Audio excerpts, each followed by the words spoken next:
ज्ञानोडमा जो आज लोगों की जिंदगी बदल रही है।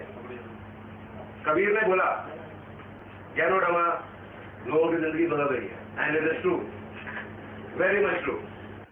आने वाले टाइम में बिस्तर पे पड़ जाऊंगा, but I was not worried. जिसका कोई हल ही नहीं है उसके बारे में चिंता क्यों करनी? वाई वरी अबाउट दैट, जिसका सोल्यूशन नहीं है। उस मीटिंग में जब इस ज्ञानोडमा के बारे में इंफॉर्मेशन दी गई, आई टुक इंटरेस्ट। इसके बारे में बहुत पढ़ा।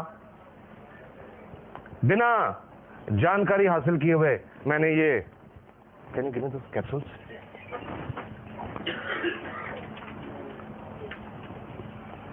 जब उस मीटिंग में बताया गया कि एक औरत को 5 साल से गठिया था, उन्होंने ये RGGL के कैप्सूल खाए और कुछ महीनों में चलने लगी, बहुत हैरान हुआ। ये सुन के बहुत हैरान हुआ।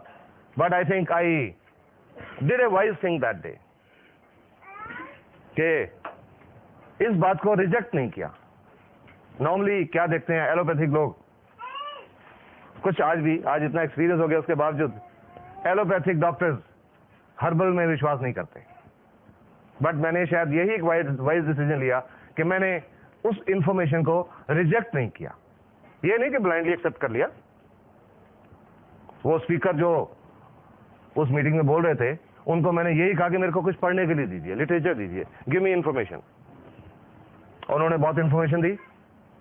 कुछ दिन पढ़ता रहा, वेबसाइट, बुक्स, लिटरेचर्स, और 6-7 दिन 8 दिन सब स्टडी करने के बाद मेरे को ये नहीं समझ आई कि इससे गठिया कैसे ठीक होगा।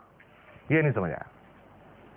लेकिन एक बात समझ आ गई, पूरी तसल्ली कर ली एक बात पे, कि अगर मैं ये RGGL के कैप्सूल खाना शुरू करूं, ये मेरे को कोई नुकसान नहीं करेंगे। बस सिर्फ ये चीज समझ आई कि इसका कोई साइड इफेक्ट नहीं होगा। Will talk the question later on.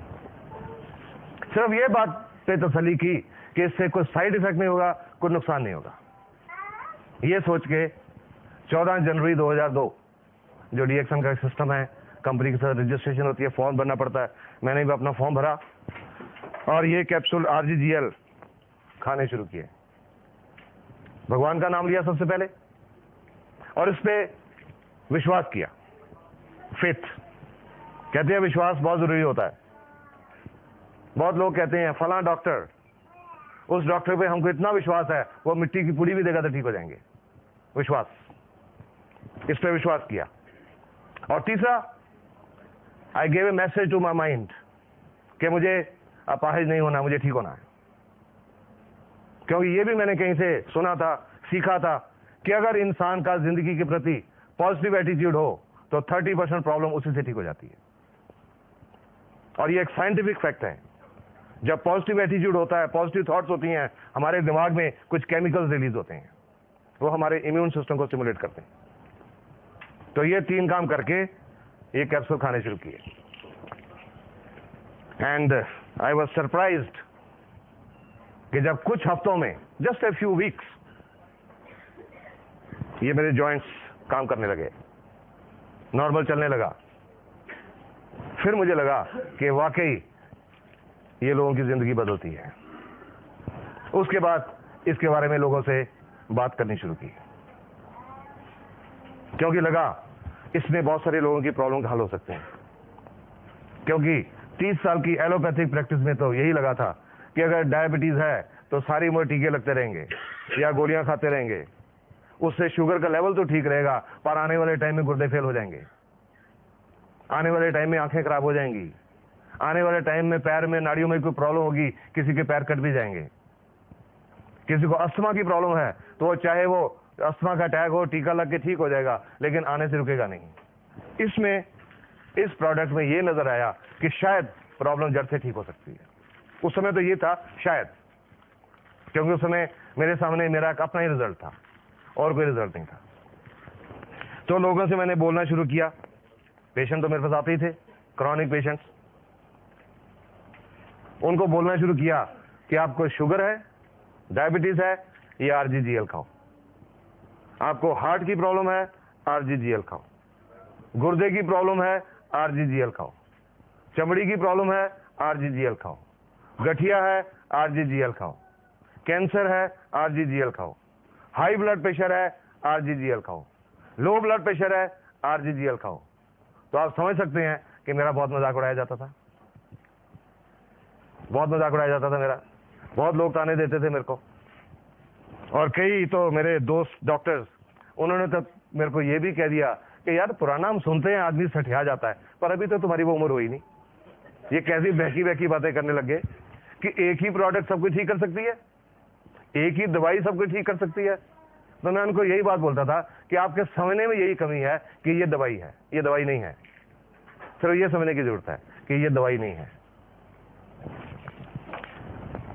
धीरे धीरे लोगों ने विश्वास करना शुरू किया, क्योंकि कॉन्फिडेंस था, कॉन्फिडेंस से बोलता था, because I had understood this product. विश्वास के साथ बोलता था, कॉन्फिडेंस के साथ बोलता था।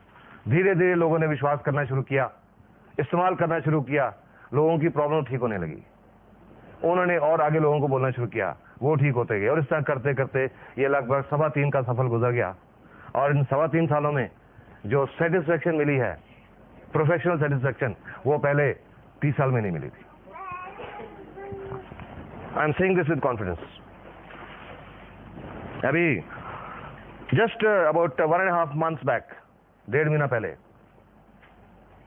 हरियाणा में एक जगह है असंध, वहां से एक पेशेंट आया मेरे पास, लगभग 41-42 साल का आदमी। उनको क्या प्रॉब्लम थी? पिछले लगभग 12-13 साल से बाईं टांग में खून की नाड़ी ब्लॉक थी। इसको मेडिकल भाषा में बोलते हैं, if the any doctors are here, deep venous thrombosis, DVT, लगभग 11-12 साल से। और उसकी वजह से अल्सर्स हो जाते हैं, वीनस अल्सर्स। उस आदमी को पैर में, टांग में जख्म हो गए 1996 में, 1996। टांग के एक तो लोअर लेग, फ्रंट में एक जख्म हुआ, और टखने के अंदर की साइड में, बाहर की साइड पे 3 जख्म हो गए। पहले लोकल उसके आसपास के छोटे मोटे डॉक्टरों की ट्रीटमेंट चलती रही, फिर डिस्ट्रिक्ट हॉस्पिटल में गए, रोहतक मेडिकल कॉलेज में गए, ऑल इंडिया इंस्टीट्यूट दिल्ली में आए, PGI चंडीगढ़ में गए। 9 साल तक उन अल्सर्स का ट्रीटमेंट होता रहा, पर वो अल्सर बढ़ता चला गया। और अभी जनवरी में 2 महीने पहले उनको बोला गया था एम्पुटेशन करनी पड़ेगी, टांग काटनी पड़ेगी, और वो कटवाने को तैयार हो गए कि 9 साल से तो देख रहे हैं कोई हल नहीं हो रहा। एम्पुटेशन के तैयार हो गए। फरवरी में उनकी एम्पुटेशन होनी थी। उनके एक रिश्तेदार हैं, पटियाला में रहते, एक डॉक्टर हैं, वो भी मेडिकल अफसर है पंजाब में, मेरे को जानते हैं, दोस्त हैं। उन्होंने उनको बोला कि टांग कटवाने से पहले एक बार आप पटियाला आ जाओ, जस्ट कम वंस।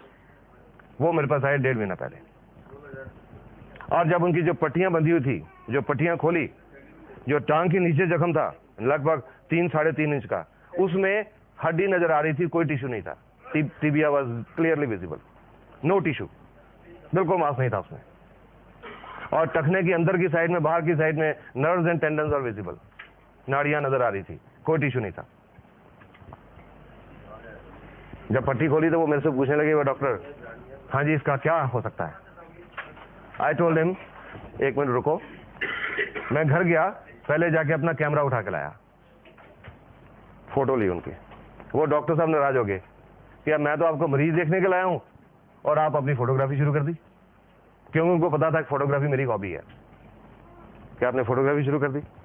मैंने कहा नहीं, ये बात नहीं है, ये बात ये है कि आई एम कॉन्फिडेंट ये ठीक हो जाएगा, और जब ये ठीक हो जाएगा, चमड़ी बिल्कुल नॉर्मल आ जाएगी, और लोगों को बताएंगे ऐसी हालत थी, लोग विश्वास नहीं करेंगे, इसलिए फोटो ली।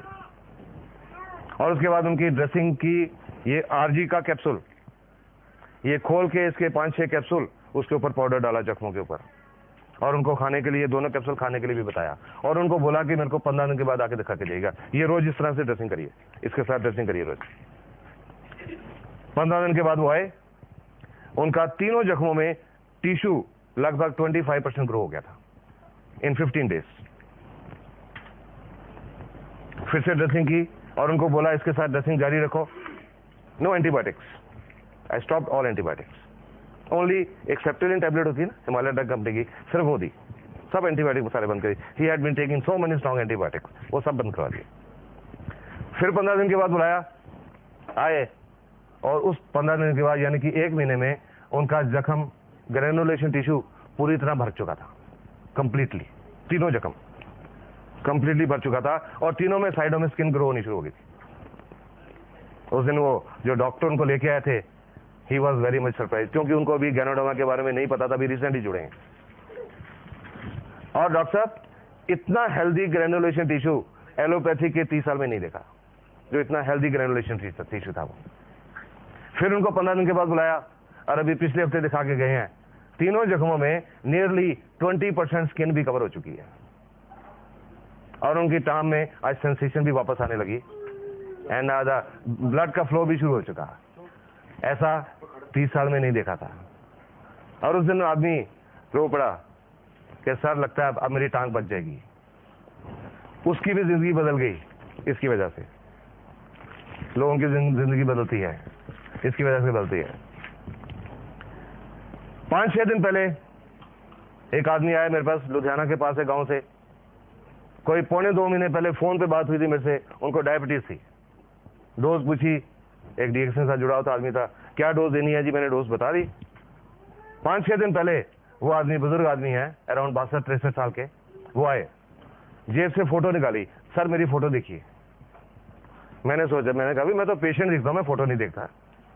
नहीं सर ये फोटो देखिए। देखी फोटो, मैंने कहा क्या है इसमें? आप कहते मेरी तरफ देखिए। मैंने चेहरा देखा, फिर से मेरी नजर फोटो पे गई एकदम से। क्या कारण था? उस फोटो में, वो 3 महीने पुरानी फोटो थी, उस फोटो में उनकी एक बाईं आंख बंद थी और अब वो बाईं आंख खुली हुई थी।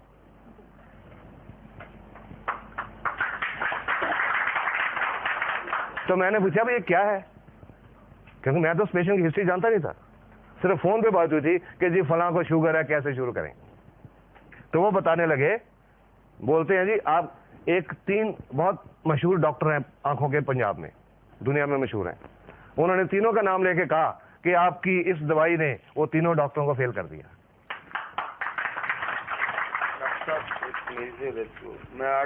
क्या आज से 8 साल पहले एक्सीडेंट हुआ था और एक्सीडेंट में ये आंख की नर्व डैमेज हो गई, रोशनी भी आंख की बहुत कम हो गई, सिर्फ 20% रह गई और ये पलक ये गिर गई, उठती नहीं। तो सब आंखों के डॉक्टर ने बोला कि ये नाड़ी आपकी डेड हो गई है, ये नहीं ठीक हो सकती सारी उम्र। और 1.25 महीने में उनकी ये पलक खुल गई, उसकी भी जिंदगी बदल गई। गैनोडर्मा से जिंदगी बदलती हैं। These are some recent result तो अब बहुत हैं, पर उसके बावजूद भी मैं आपको फ्रैंकली बताऊं, कई लोग अब भी विश्वास नहीं करते। बट हम लोग जो डीएक्स से जुड़े हैं, हमको पता इसमें कितनी ताकत है, सो हम लोगों के साथ इंफॉर्मेशन शेयर करते जाते हैं। किसी को अच्छा लगे ठीक, ना अच्छा लगे ठीक। अब ये नमस्कार क्या चीज है, ये सब कुछ कैसे होता है, लेट्स डिस्कस दैट। नहीं है जो कह सके कि मैं 100% स्वस्थ हूं, हर एक को कुछ ना कुछ प्रॉब्लम है, तो इसलिए इसकी हर एक को जरूरत है। आज हर एक स्वस्थ क्यों नहीं है? ये जो खाने पीने में जो प्रॉब्लम है, नेचर ने, प्रकृति ने ये जो ह्यूमन बॉडी बनाई है, इंसान का शरीर, ये दुनिया का सबसे बढ़िया डॉक्टर है। Human body is the best doctor in the world. दुनिया का सबसे बढ़िया डॉक्टर है ये इंसान का शरीर, क्योंकि नेचर ने इस शरीर के अंदर एक बहुत अद्भुत ताकत रखी हुई है। Natural defence system, immune system, बीमारियों से लड़ने की अंदर की ताकत, रोग प्रतिरोधक शक्ति। अगर इंसान का इम्यून सिस्टम बिल्कुल ठीक है, पूरी तरह फंक्शनल है, तो और किसी डॉक्टर की जरूरत नहीं पड़ती, कोई बीमारी नहीं आती अंदर। इतनी ताकत प्रकृति ने दी हुई है, इंसान का शरीर, इम्यून सिस्टम सब बीमारियों से निपट सकता है। पर आज इम्यून सिस्टम बिगड़ गया, बहुत बिगड़ गया। क्यों बिगड़ गया? खाने पीने की क्वालिटी बदल गई। Toxins, we are eating toxins, विषैले पदार्थ, खेतों में फर्टिलाइजर, पेस्टिसाइड्स, इंसेक्टिसाइड्स, यूरिया से बना हुआ दूध, दूध के लिए जानवरों को टीके, और ये जो सब केमिकल्स हैं ये उस खुराक के रास्ते, उस दूध के रास्ते हमारे अंदर जा रहे हैं। ठीक बात है ना? ये हमारे अंदर जा रहे हैं।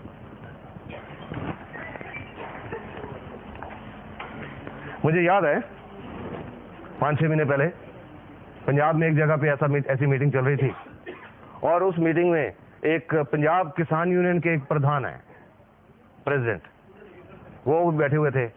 अभी मीटिंग शुरू होने में 2-4 मिनट थे, तो वो मेरे साथ बैठे थे। मैंने उनके साथ थोड़ी डिस्कशन करनी शुरू कर दी। मैंने कहा जी, आप बुजुर्ग हैं, आप सियासत में भी हैं, पॉलिटिक्स में भी हैं, बहुत आपकी जानकारी बहुत होगी, आप क्या मेरे को बता सकते हैं कि आज बहुत बीमारियां बहुत बढ़ रही हैं, वो क्यों बढ़ रही हैं? और वो पंजाब किसान यूनियन के प्रेसिडेंट वो बोलते हैं, जी ये जो खेतों में हम जहर डाल रहे हैं, फर्टिलाइजर्स, खादें। तो मैंने कहा, आपको इस बात का पता है? कहते हैं हाँ जी पता है। तो मैंने कहा, आप तो प्रेसिडेंट हो पंजाब किसान यूनियन के, तो इसके बारे में आप कुछ स्टेप्स क्यों नहीं लेते? और जी मैंने बात की थी, मैंने फलान चीफ मिनिस्टर से बात की थी, फलान चीफ मिनिस्टर से बात की थी, वो सुनते ही नहीं। ये फर्टिलाइजर बनाने की नई नई फैक्ट्रियां लगाते जाते हैं। तो मैंने उनको बोला कि वो फैक्ट्रियां इसलिए लगाते हैं क्योंकि किसान उनको मांग रहा है। जब किसान कहेगा हमने खेतों में ये जहर यूज नहीं करना, तो वो फैक्ट्रियां कहां से लगेंगी? अपने आप बंद हो जाएंगी, बिकॉज डिमांड आ रही है, उससे पैदावार ज्यादा होती है, पैसा ज्यादा आता है। पर अल्टीमेटली वो जो जमीन है उसकी उपजाऊ शक्ति भी खत्म हो जाती है और सेहत तो खराब होती है, उसके बावजूद यूज हो रहे हैं। सॉफ्ट ड्रिंक्स के बारे में आप सब लोगों ने सुना होगा, 1-1.5 साल पहले बहुत रिपोर्ट्स आई थी सॉफ्ट ड्रिंक्स में कितने इंसेक्टिसाइड और कितने पेस्टिसाइड पाए गए। मेरे पास एक रिपोर्ट है, pesticides in soft drinks, hard facts. ये एक मेडिकल जर्नल की रिपोर्ट है, मेडिकल जर्नल, पंजाब का एक मेडिकल जर्नल है, current medical journal, north zone, August 2003। ये डॉक्टर्स की एक रिसर्च रिपोर्ट है। सॉफ्ट ड्रिंक से देखा गया है कि सॉफ्ट ड्रिंक्स इंसान के शरीर को एक तरीके से नहीं, कई तरीकों से हानि पहुंचाते हैं। हमारे शरीर में एक लेवल होता है पीएच लेवल, नॉर्मल होता है 7 पीएच पे हमारा बॉडी ठीक से काम करता है। जब 7 से कम होता है तो एसिडिक होता है, तेजाबी बन जाता है, और 7 से ज्यादा होता है तो अल्कलाइन हो जाता है, क्षारीय है। एवरेज पीएच जो सॉफ्ट ड्रिंक्स की है वो 3.4 है, 3.4। ये इतनी स्ट्रॉन्ग एसिडिटी है कि इससे हड्डियां और दांत इसमें घुल जाते हैं,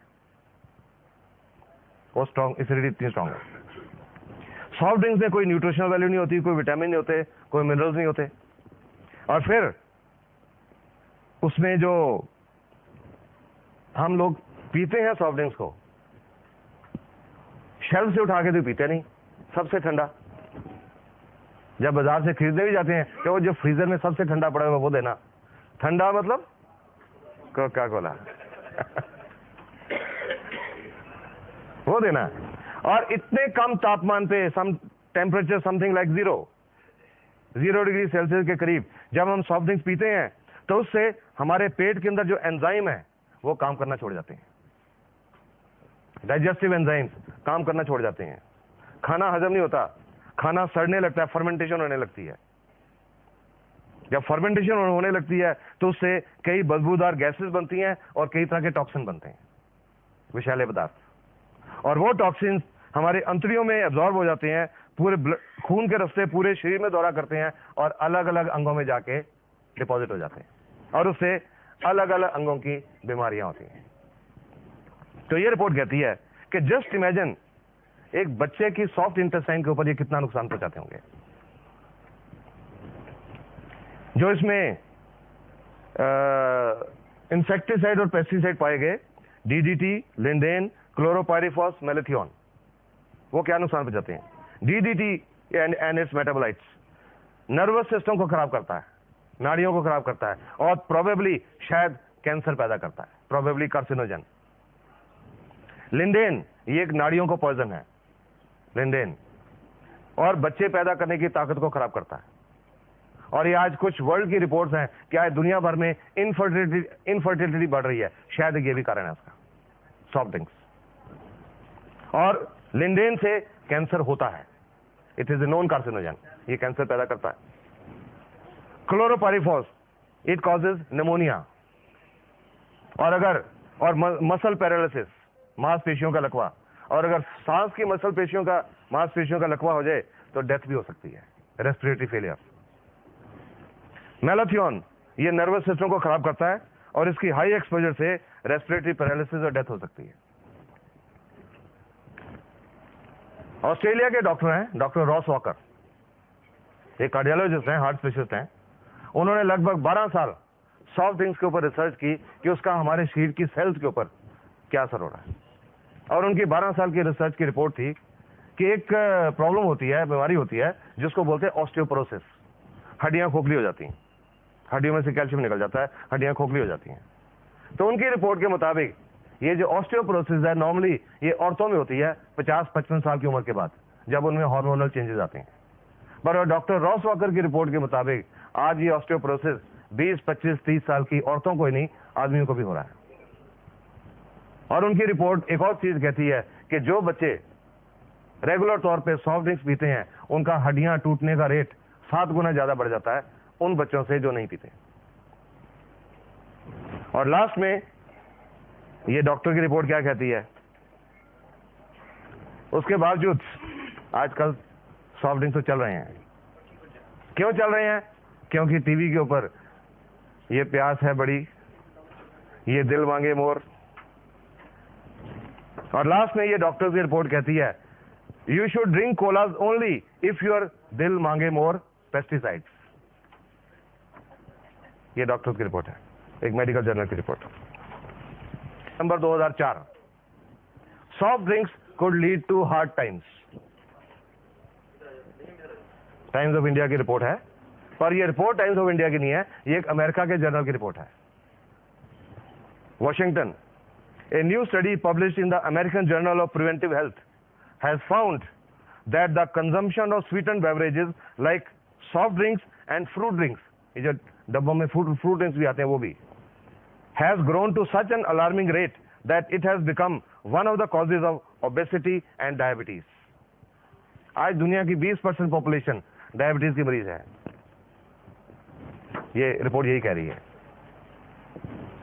What is even more dangerous, according to the researchers, is the fact that soft drinks could become a serious health hazard. पर ये सब कुछ पता होने के बावजूद अखबारों की रिपोर्ट, टीवी पे बहुत आया, क्या लोगों ने सॉफ्ट ड्रिंक पीने छोड़ दिए? हाँ, फर्क पड़ा क्योंकि उन्होंने कीमत 10 रुपए से 6 रुपए कर दी। उन्होंने इसीलिए कर दी कि कई लोग पीना ना बंद कर दें, तो लोगों ने अरे अब तो सस्ता हो गया, पी सकते हैं। वी आर हार्मिंग अवरसेल्व्स, हम खुद अपने आप को नुकसान पहुंचा रहे हैं। संडे ट्रिब्यून चंडीगढ़ 20 जून 2004, पैरट्स डाई आफ्टर कंज्यूमिंग जामुन। जामुन खा के बहुत सारे तोते मर गए। जामुन में क्या प्रकृति ने कोई जहर डाला हुआ है कि वो खाने से तोते मर गए? ये मर गए इंसान की लालच की वजह से। ये पंजाब में एक जगह फरीदकोट है, वहां की एक रिपोर्ट है। वहां पे जो जामुन का जो फार्म था, जहां पेड़ थे, जिन लोगों के पास उसका ठेका था वो इंतजार नहीं कर सके, क्योंकि जो प्रकृति ने चीज बनाया कि फल लगेगा, फल पकेगा, उसके बाद उतार के बाजार में पहुंचेगा। पर उसके ठेकेदार वेट नहीं कर सके कि कब फल पकेगा, कब उतारेंगे, कब बाजार जाएगा, कब पैसा आएगा। उन्होंने क्या किया, उन जामुनों के ऊपर कुछ केमिकल स्प्रे कर दिए। केमिकल्स, जल्दी पक जाए, जल्दी पैसा आ जाए। पर फॉर्चुनेटली वो मार्केट तक पहुंचने से पहले बहुत सारे तोतों ने खा लिए और वो तोते मर गए। इंसान को एक लेसन सिखा के गए कि क्या कर रहे हो आप अपनी सेहत के साथ। We tested your lunch, 10 markets, 3 cities, Mumbai is the worst. Indian Express 13 October 2003, the poisoning of Mumbai. Delhi का बताता हूं, इसमें ऐसा होता है, लेड एक हैवी मेटल होता है।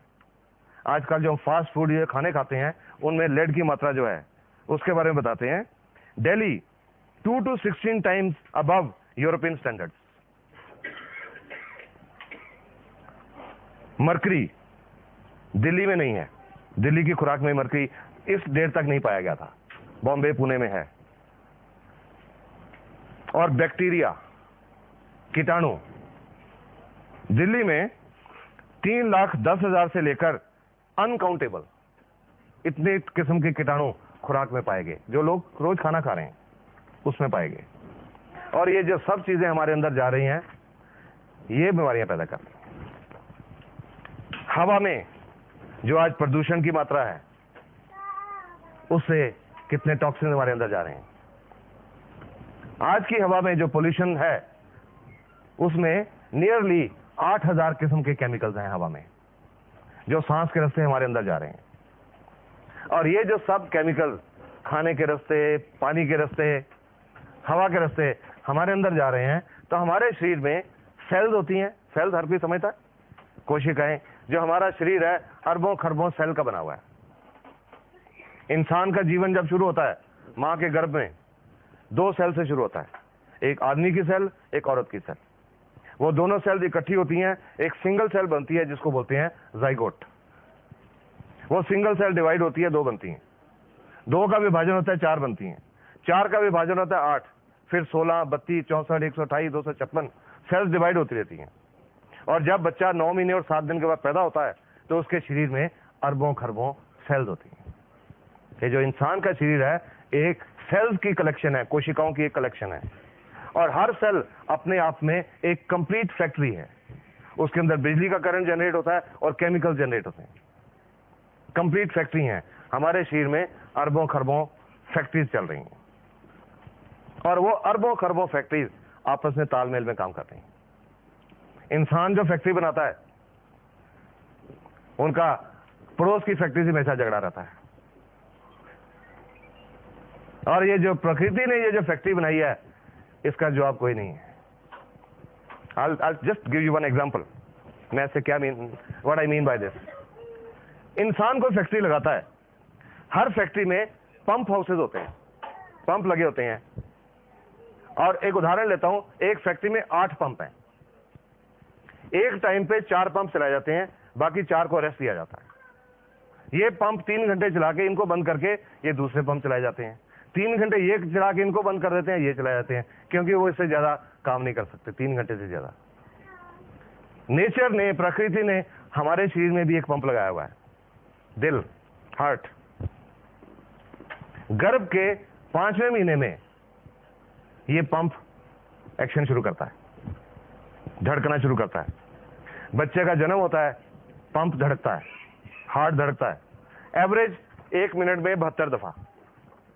और एक एवरेज मैं एज लेके चलूं 70 साल, 70 साल तक ये पंप नॉन स्टॉप काम करता है। कभी किसी मैकेनिक की जरूरत नहीं पड़ती, कभी किसी तरह की रिपेयर की जरूरत नहीं पड़ती, नॉन स्टॉप।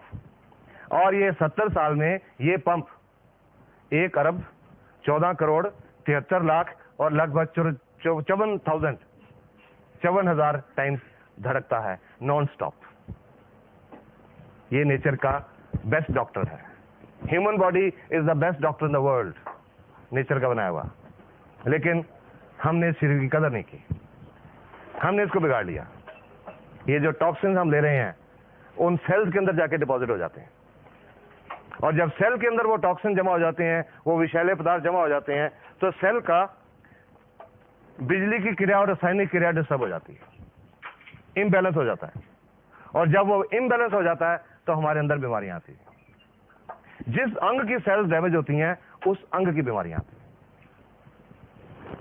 ये जो गैनोडर्मा, ये किसी बीमारी पे काम नहीं करती, ये किसी बीमारी की दवाई नहीं है। अगर आपको किसी ने ये बताया ना कि ये बीमारी की दवाई है, गलत बताया। ये किसी बीमारी की दवाई नहीं है, ये एक नेचुरल फूड सप्लीमेंट है, एक नेचुरल मशरूम है, जो हमारे शरीर की वो जो अरबों खरबों सेल्स हैं, उनके ऊपर काम करता है। Root cause of the disease, not the disease. क्या हो गया? Anybody can tell me? आप मैडम बताएंगे? आप बताएंगे? जनरली 2-3 किस्म की, वो सफेद वाली गोल बटन मशरूम, एक वो छतरी वाली oyster mushroom.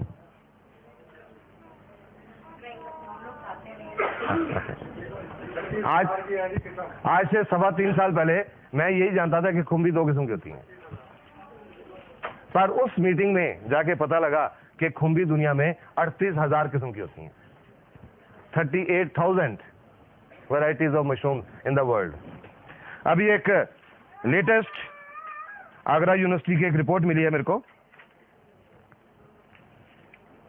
Agriculture people can tell better. Yes, वो अभी रिपोर्ट पता है। उस रिपोर्ट के मुताबिक खुम्बी दुनिया में 67,000 किस्म की होती हैं, 67,000। उन 67,000 में से या 38,000 में से ये एक किस्म की खुम्बी है, एक मशरूम है, नेचुरल मशरूम। मैंने इसका नाम 7 जनवरी 2002 को जिंदगी में पहली बार सुना था, कुछ नहीं जानता था ये क्या है। आज इसके बारे में बहुत कुछ जान गया, लेकिन इसकी हिस्ट्री नहीं चल रहा। गैनोडर्मा चीन में इस्तेमाल हो रही है। चीन के वैद्य हकीम ट्रेडिशनल चाइनीज मेडिसिन, TCM बोलते हैं इसको, ट्रेडिशनल चाइनीज मेडिसिन में इसको 5,000 साल से इस्तेमाल किया जा रहा है और लगभग हर बीमारी के उनके पास रिजल्ट है। एक आदमी हुआ चीन में जिसका नाम है शेनडोंग।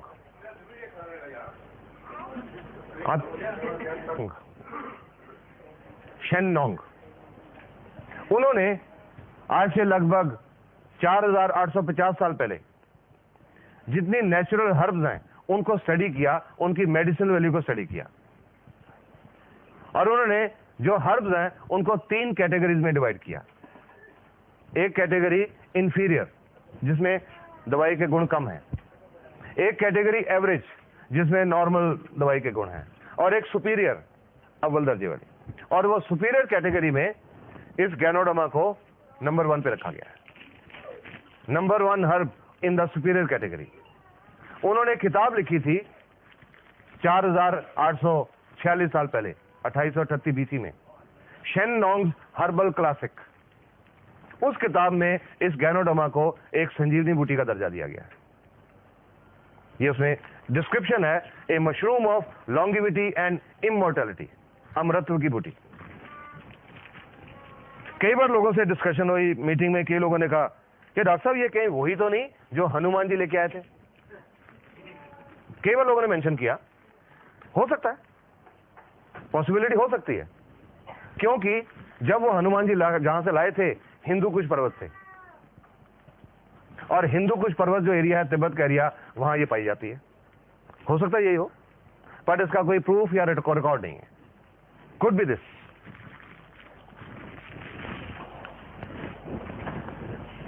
तो वो जो किताब है शेनडोंग्स हर्बल क्लासिक, आज से लगभग 100 साल पहले दुनिया की नजरों में आई, अलग अलग भाषाओं में उसकी ट्रांसलेशन हुई, तो पूरी दुनिया ने गैनोडर्मा के ऊपर रिसर्च करना शुरू किया।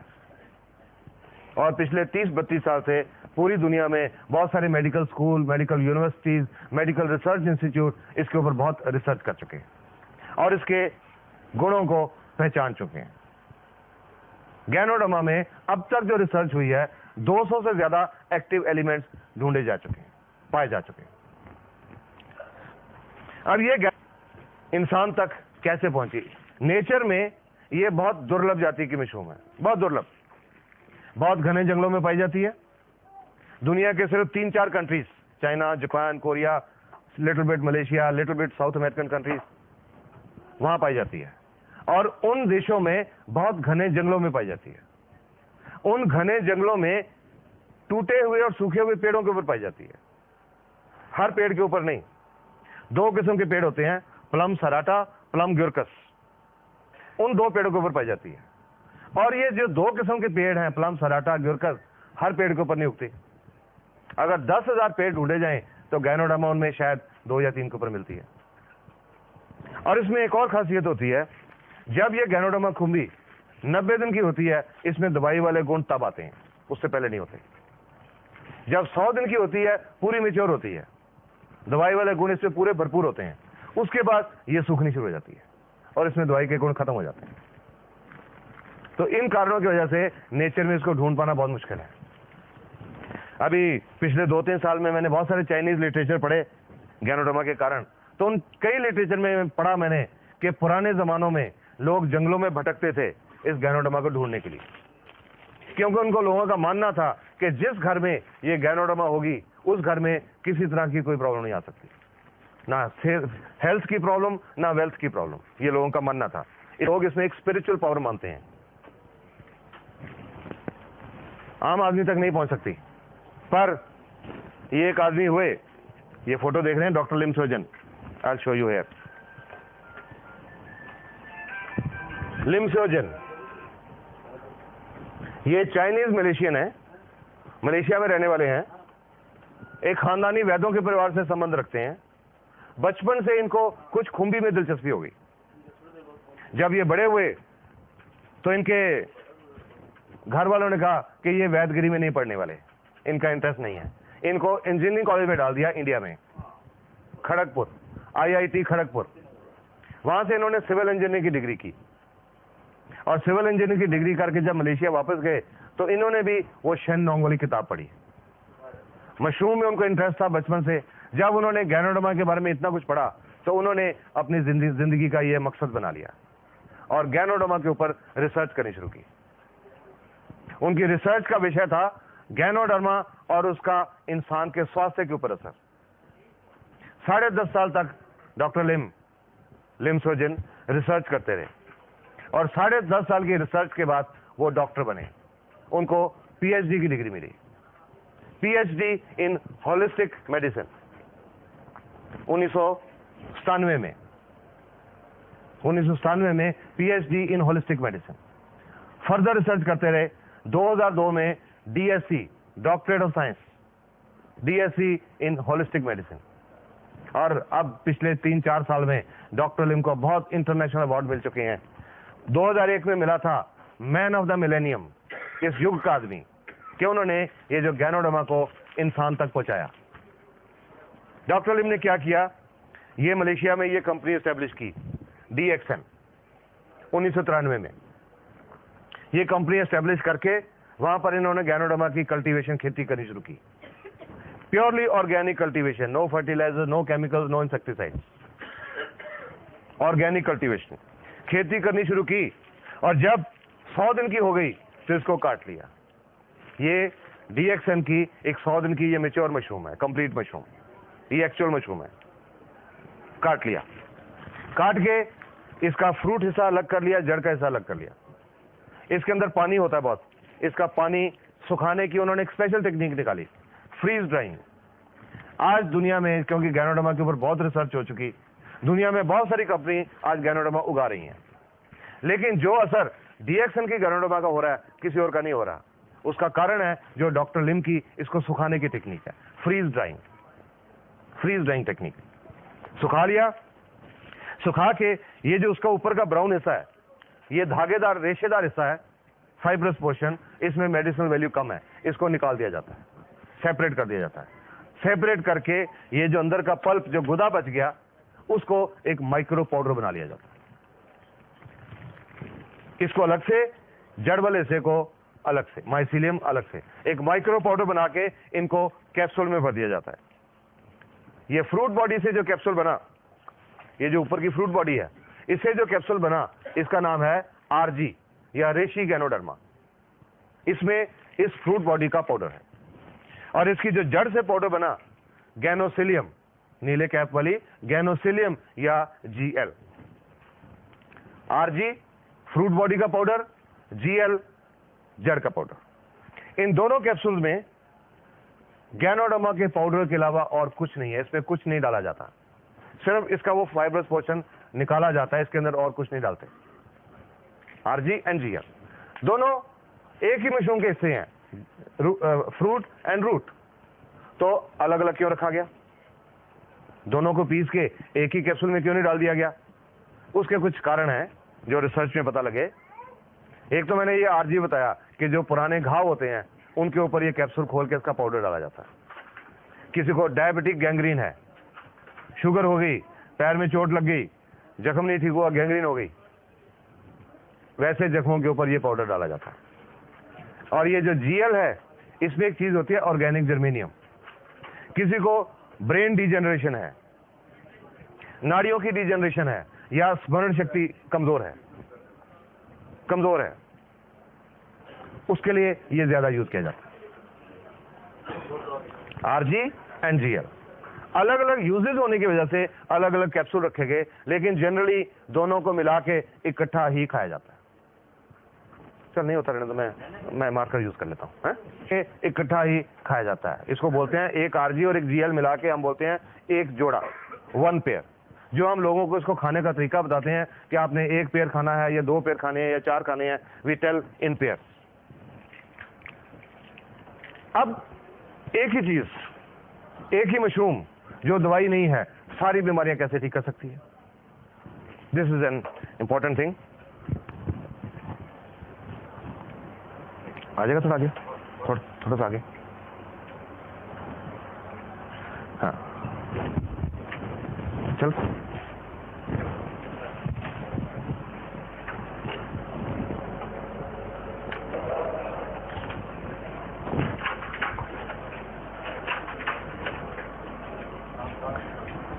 It works at the cell level, जो तो मैंने आपको बताया, Ganoderma works at the cell level. It is not disease और ऑर्गन स्पेसिफिक, किसी बीमारी या किसी अंग के लिए स्पेसिफिक नहीं है। हाँ थोड़ी जगह दीजिए मेरे को।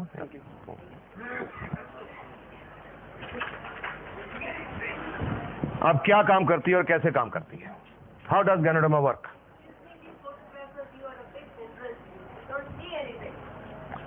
आप ऐसा करो, इसका पाउडर रिलीज होता है, वो पाउडर खून में मिक्स होता है और खून के द्वारा पूरे बॉडी में सर्कुलेट करता है, घूमता है। और खून जो हमारा है, हमारे शरीर की जो अरबों खरबों सेल हैं, एक एक सेल तक खून पहुंचता है, क्योंकि सेल को खुराक मिलती है खून से, सेल को ऑक्सीजन मिलती है खून से, तो वो खून एक एक सेल तक पहुंचता है। उस खून में गैनोडर्मा भी मिली हुई है, गैनोडर्मा भी एक एक सेल तक पहुंचती है और वो सेल के अंदर जाके गैनोडर्मा अपना काम करना शुरू करती है। 5 स्टेप्स हैं इसके काम करने के। सबसे पहला इसका असर शुरू होता है स्कैनिंग। ये शरीर में जाके ढूंढना शुरू करती है, स्कैनिंग करने शुरू करती है बॉडी की। आपने स्कैनिंग के बारे में जानते होंगे, किसी का पेट दुखता है, डॉक्टर साहब के पास जाते हैं कि डॉक्टर साहब पेट दर्द होता है, डॉक्टर साहब दवाई लिख के देते हैं, 5 दिन खाओ। मरीज ने 5 दिन दवाई खाई, वापस आ गया कि डॉक्टर साहब दर्द ठीक नहीं हुआ। डॉक्टर साहब ने दोबारा चेक करके और एक और दवाई लिख दी, 5 दिन ये खाओ। फिर 5 दिन के बाद मरीज वापस आ गया कि डॉक्टर साहब दर्द तो ठीक नहीं हुआ। तो डॉक्टर साहब कहते हैं भाई आपकी बीमारी समझ नहीं आ रही, ऐसा करो स्कैन करा के लाओ, अल्ट्रासाउंड स्कैन, पेट का अल्ट्रासाउंड करा के लाओ, हम ढूंढें कि बीमारी क्या है। कोई मरीज बेहोश हो जाता है, अस्पताल में डॉक्टर के पास लेके जाते हैं, डॉक्टर साहब को बीमारी समझ नहीं आती, तो मरीज के रिश्तेदार को क्या बोलते हैं? स्कैन, सीटी स्कैन, दिमाग का स्कैन करा के लाओ, हम ढूंढें बीमारी क्या है। स्कैन का मतलब ढूंढना। गैनोडर्मा ये शुरू करती है, हमारे शरीर में जाके डॉक्टर का काम करना शुरू करती है, ढूंढना शुरू करती है क्या? वो सेल्स जो डैमेज्ड हैं। क्यों डैमेज्ड हैं? उनके अंदर हम जो टॉक्सिन खा पी रहे हैं वो जमा हो गए और उसकी वजह से उनका जो बिजली और रासायनिक क्रिया डिस्टर्ब होगी। उन सेल्स को गैनोडर्मा ढूंढना शुरू करती है। 1 दिन से लेकर 30 दिन तक इसका रेंज है काम करने का, स्कैनिंग का। ज्यादा सेल्स खराब होंगी, ज्यादा दिन लगेंगे, कम सेल डैमेज होगी, जल्दी स्कैनिंग हो जाएगी। 1 दिन से लेकर 30 दिन तक।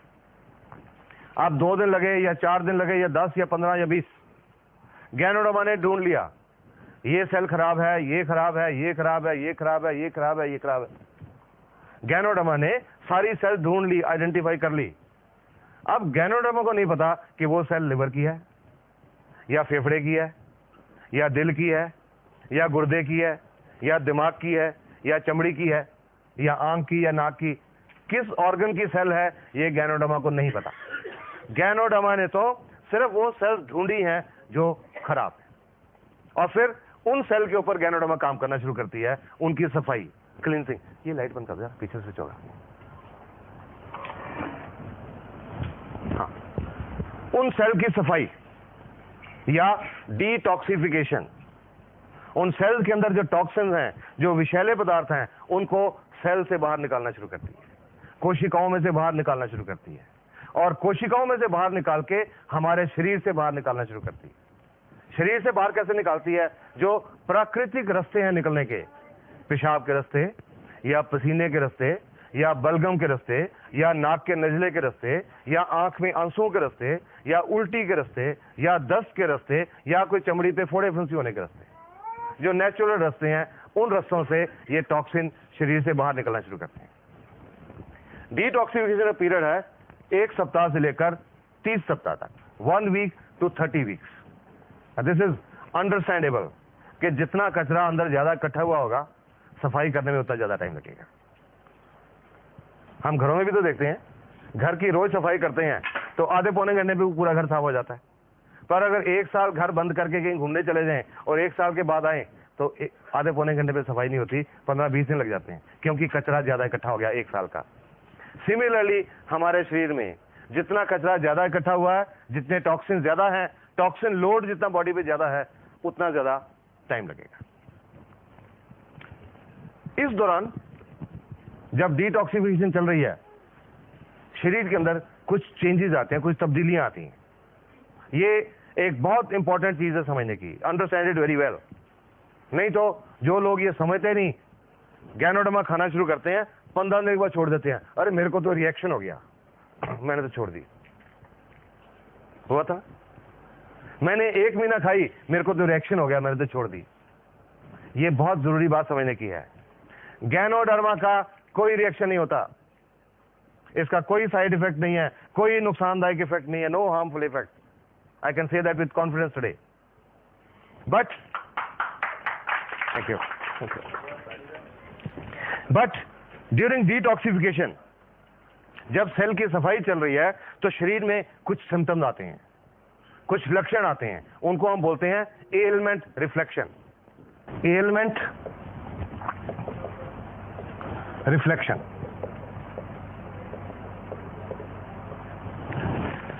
जो शरीर के अंदर बीमारी है, जो एलिमेंट है, वो किसी रूप में बाहर आती है, किसी रूप में रिफ्लेक्ट करती है। Element reflection. कुछ उदाहरण बताता हूं आपको। किसी का लिवर खराब है, जिगर खराब है, जब गैनोडर्मा लिवर की सेल के ऊपर, जिगर की सेल के ऊपर काम करना शुरू करती है, उनकी सफाई शुरू करती है, आंखें लाल हो जाती हैं। आज कई भाई देख चुके थे, अजी क्या दे दिया आपने, मेरी तो देखो आंखें खराब हो गई। शुरू में मेरे माताजी ने भी मेरे को ये कहा था।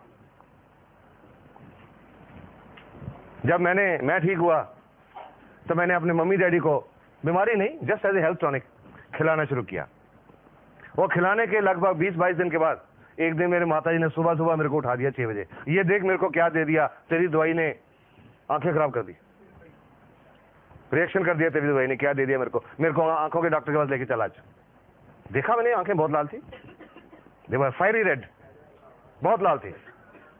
अब आंखें लाल क्यों है मुझे पता था, गैनोडर्मा के बाद आंखें लाल क्यों होती हैं, something wrong with the liver.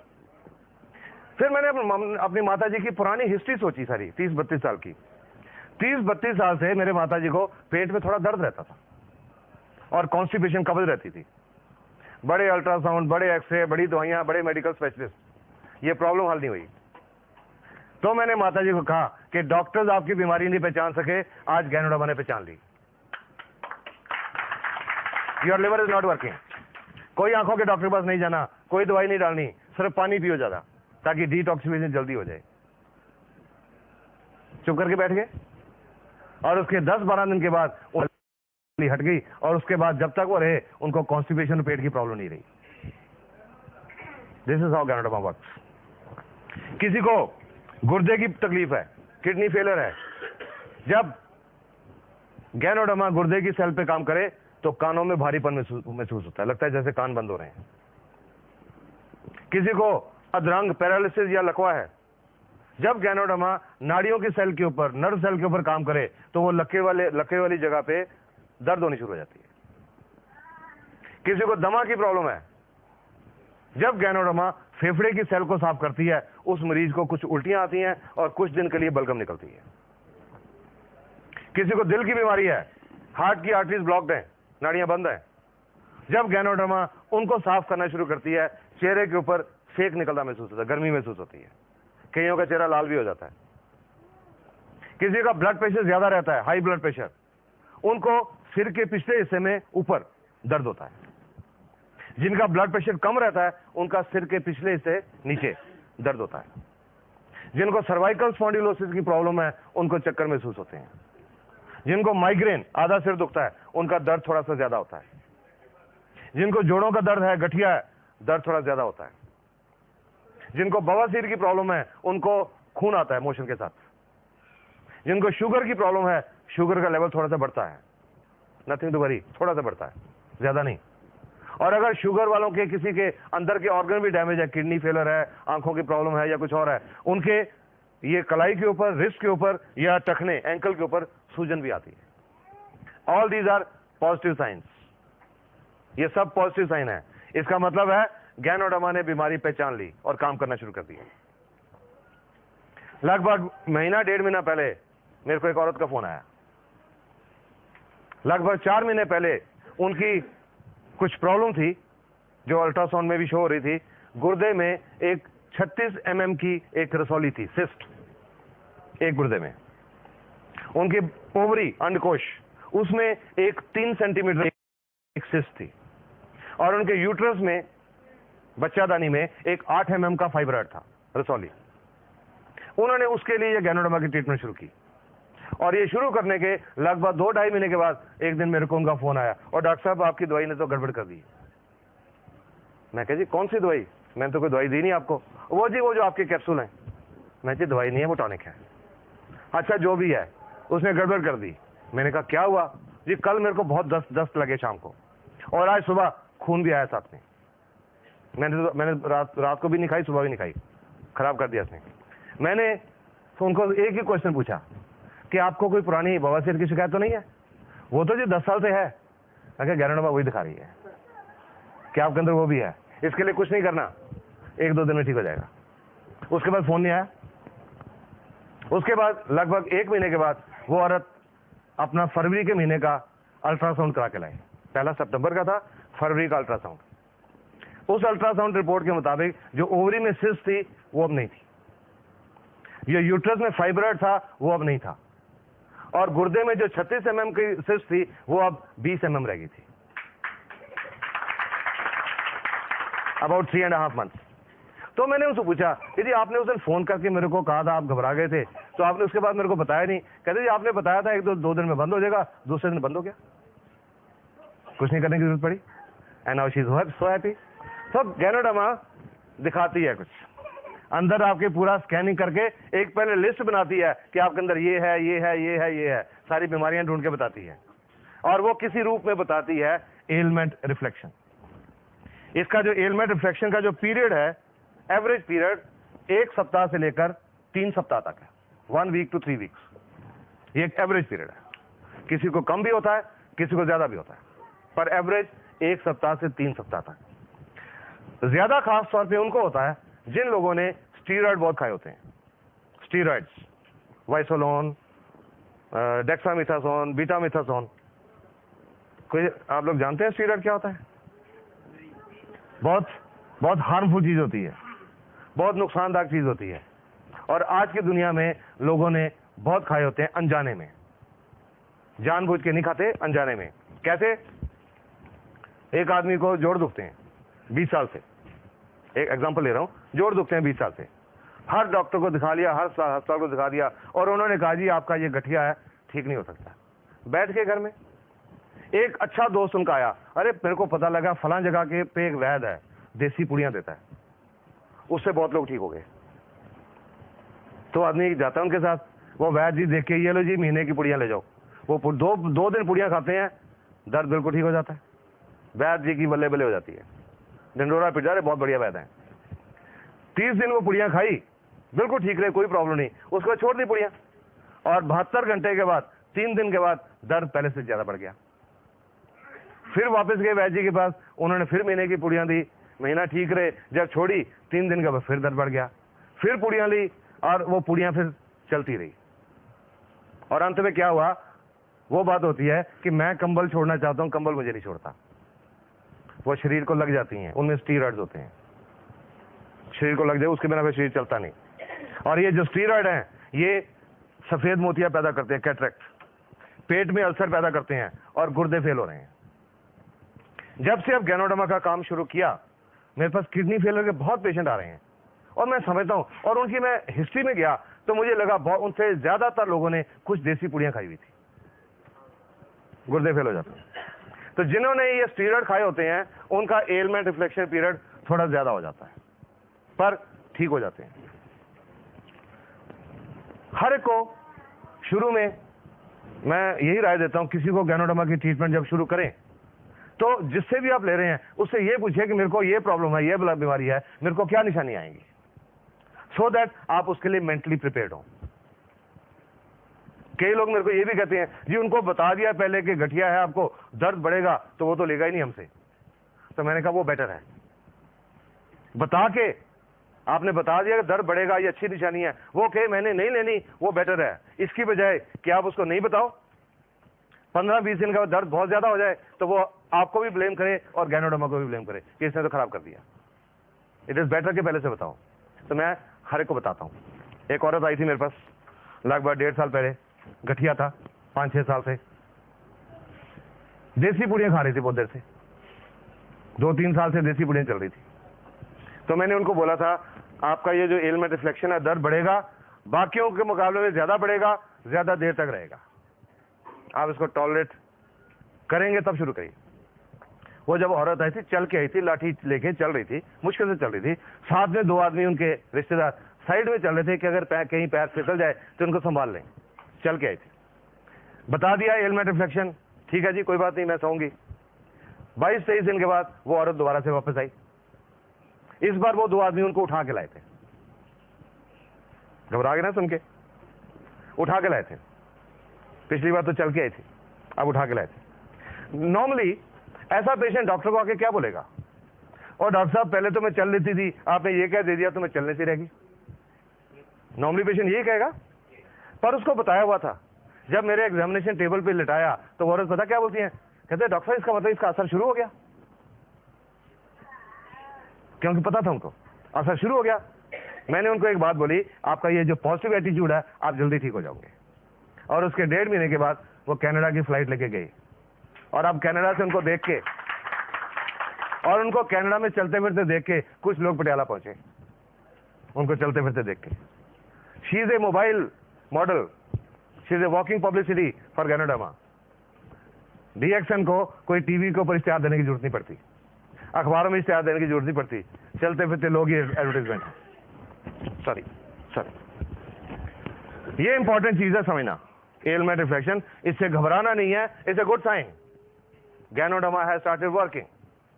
इस दौरान जैसे मैंने जोड़ों के दर्द बताया, अगर दर्द ज्यादा हो गया कोई पेन किलर खा सकते हैं, नो प्रॉब्लम, उसको कम करने के लिए कोई पेन किलर ले सकते हैं।